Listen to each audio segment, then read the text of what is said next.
जय शिवराय. बंगलोरला शहाजीराजे शिकार करत होते. घोड्याचा पाय वेलीत अडकला. मग शहाजीराजे खाली पडले. पण हे बाजी घोरपडाने केलं होतं. मग शिवाजी महाराजांनी बाजी घोरपड्याला काबून काढलं.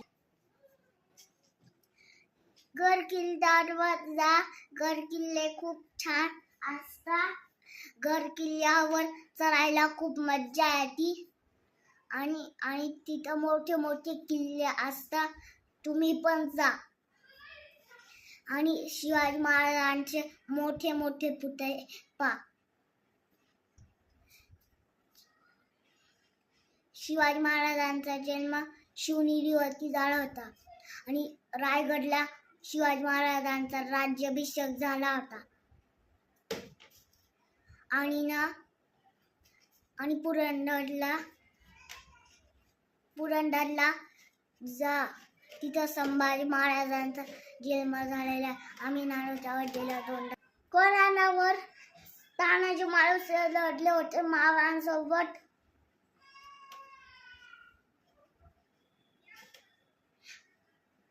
आम्ही बोरखिंडमध्ये गेलो होतो. खाली बोरखिंड होती आणि वरती विशाळगड होता. आणि आम्ही पाठमागे ढाल दोन्ही हातात तलवार घेऊन बाजी प्रभू देशपांडे लढले. मग त्यांना बाण बंदूक लागली. मग ते देवाच्या घरी गेले. मग काय नाव ठेवलं? पावनखिंड. तानाजी मालुसरे पण देवाच्या घरी गेले. गड आला पण सिंहगड.